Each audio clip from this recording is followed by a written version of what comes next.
narito naman po ang mga balita mula sa ating mga kasamahan sa iba't ibang mga rehiyon dito sa ating bansa para sa ating regional news ngayong araw na ito.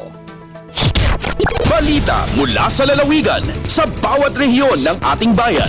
Dito sa Ang Pilipinas Ngayon.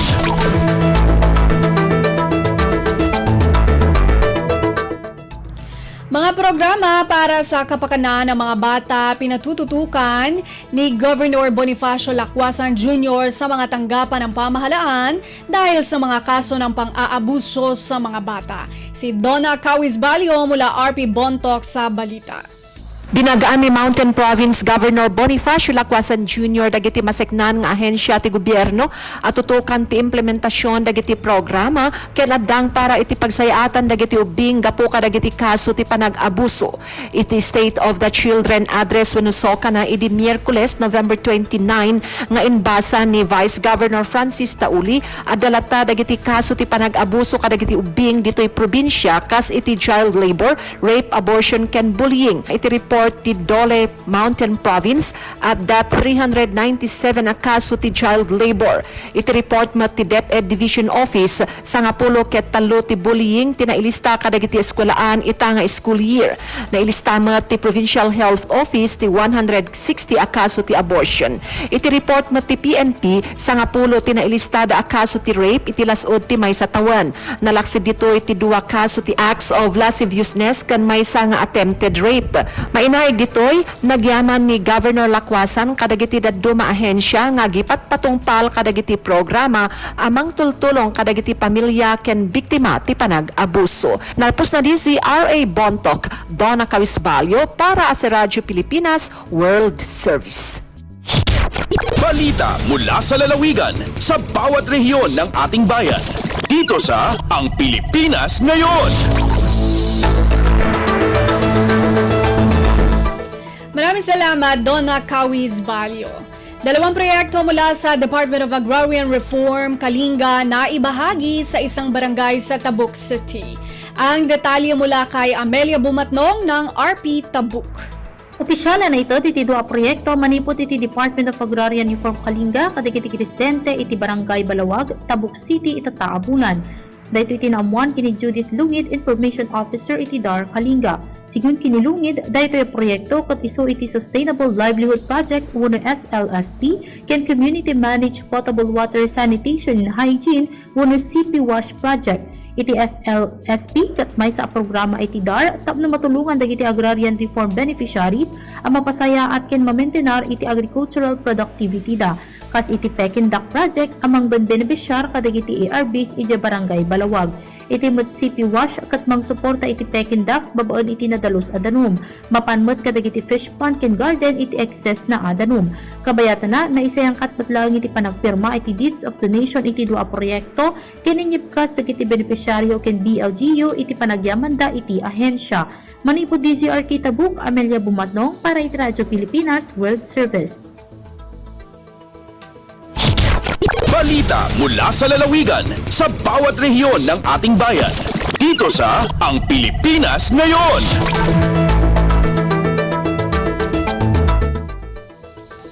Maraming salamat po kay Amelia Bumatnong.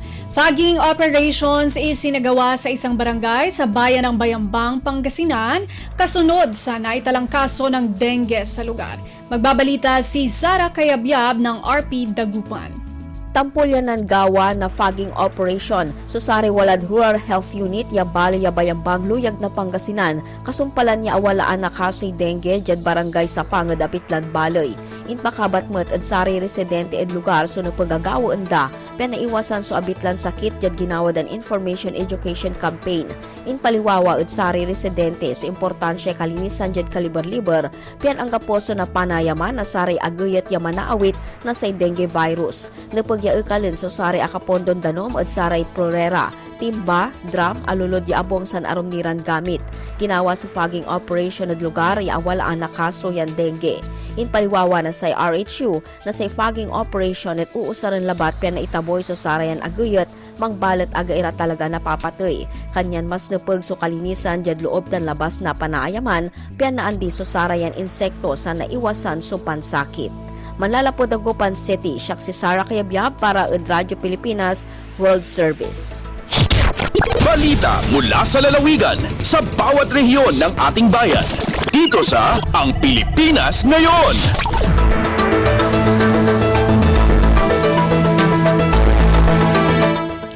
Maraming salamat, Sara Kayabyab. Mahigit 270 centenarian sa Calabarzon tumanggap na ng 1,000 pisong cash gift at felicitation letter mula sa Pangulo ngayong taon. Narito si Mara Grezula ng RP Lucena.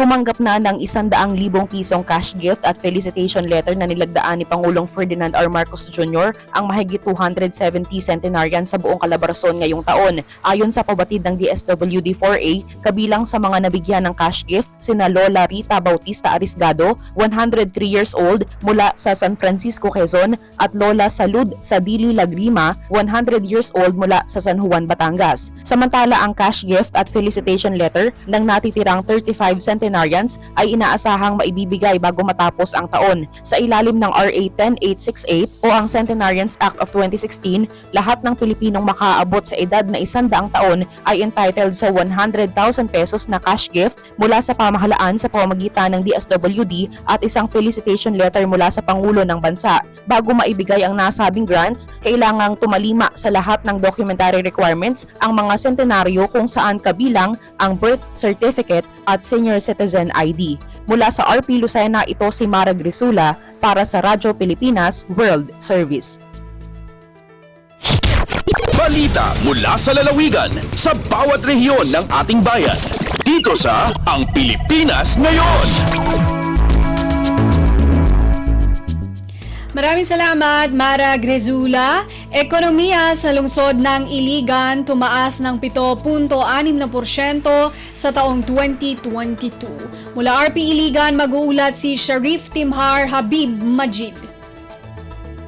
Misaka sa 7.6% ang Gross Domestic Product o GDP sa lungsod sa Iligan sa tuig 2022.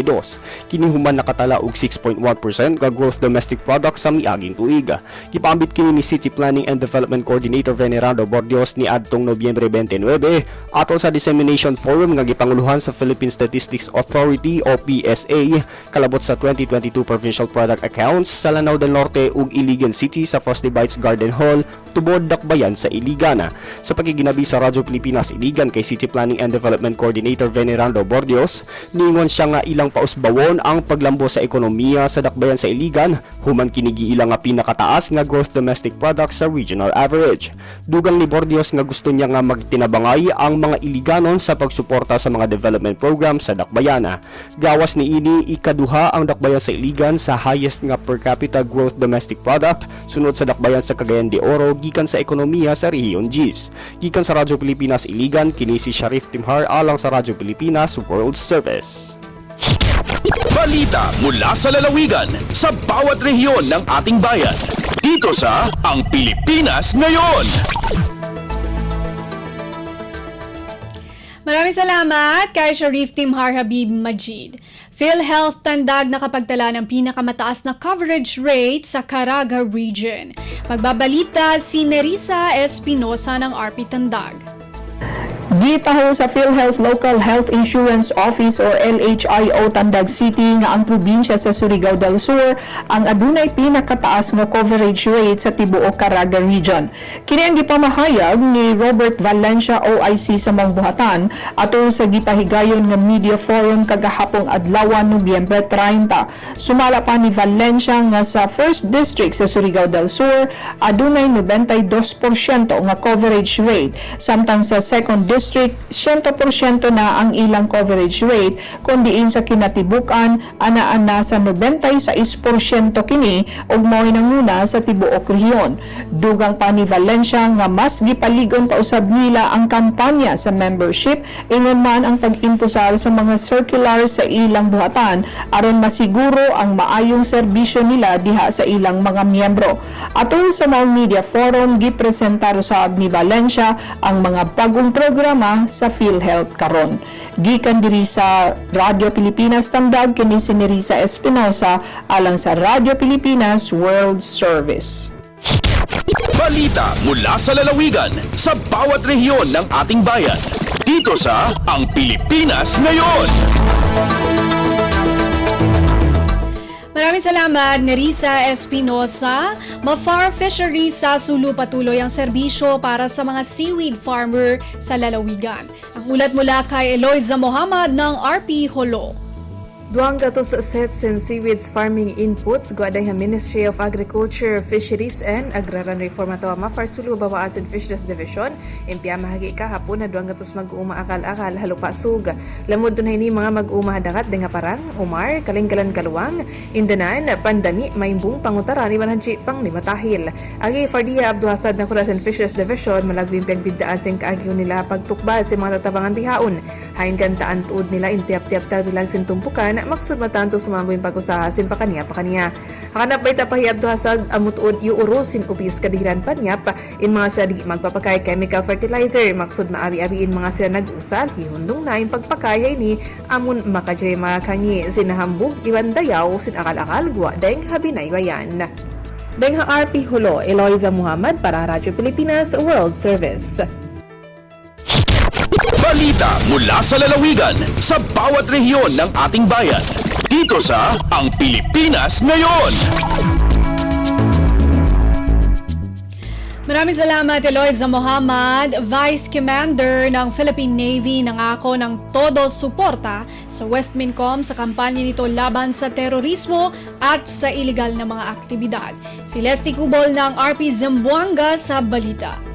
Hugot nga nagpasalig ang Vice Commander sa Philippine Navy nga hatagan nila nga bugos nga suporta ang Western Mindanao Command Westmincom sa ilang kampanya batok sa terorismo o sa pagbakgang sa kagubot o iligal nga mga aktibidad.